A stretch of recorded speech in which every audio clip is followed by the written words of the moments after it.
Hi everyone, Amber Canoy here with Everyday Kentucky. She is with us, Mandi Snell of Solutions Functional Medicine, because we're talking about the fact that the FDA launched some big news. They got rid of that black box label for estrogen. Yes, it's amazing to have this historic event happen, and we couldn't be happier. And champagne all around in the office to see this happen. We have spent so much time together with so many in functional medicine over the last decade, helping women to what we refer to as kick the tires on the narrative about estrogen that really began with the book by Dr. Avram Blooming named Estrogen Matters. So picture Martin Luther nailing the 99 Theses to the door of a chapel in the 1500s and changing all of history and culture. This is the potency of this champion of this book, which has led to this amazing movement. And what I refer to as the menopause celebrities, there's so many of them in social media forums who have been telling women, listen, we have been mistaken.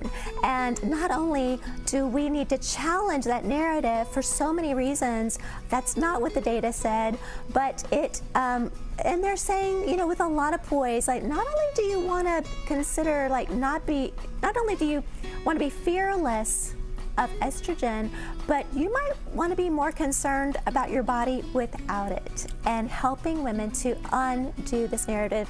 And as I said before, at Solutions, we've spent so much time helping women to understand that. And meanwhile, we'll tell women all the time, listen, you don't even take our word for it. In spite of our enthusiasm for this, we want people to really have their own knowledge of that. Give them the science. Insist they read Estrogen Matters and help them to be able to have their firsthand knowledge, because questioning to the contrary will not protect them when they are in the presence of an authoritative voice that just may not be up to date. And now to see this challenged and finally reversing and the dogma changing, it's like we have a whole new job now, and we're excited and we are ready to do it. So let's talk about, like, why is this such a big deal? Like, how is this going to impact women who, for the most part, for the latter half of their life, just feel not great? Well, I have to start with, like, how did it get there? Yeah.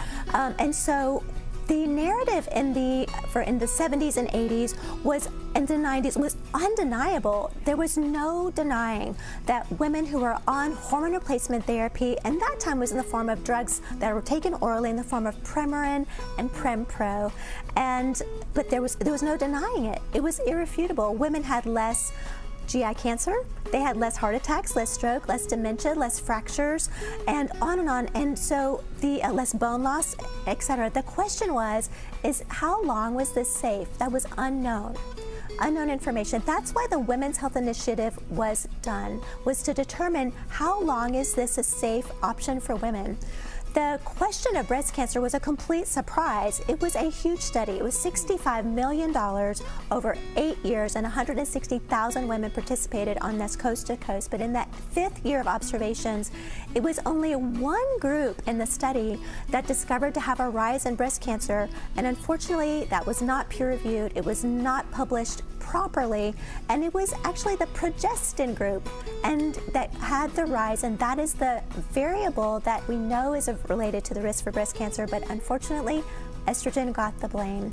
And in the meantime, because of this estrogen deprivation and deficiency that we have that comes to every woman, now we've had greater mortality, morbidity, and even early death as a result of that. I know we could continue this conversation. Obviously, there's so much more to talk about, but yes. In the meantime, if people have a lot more questions about this, how can they get some information from you? You're always welcome to call Solutions, and this is one of our favorite subjects.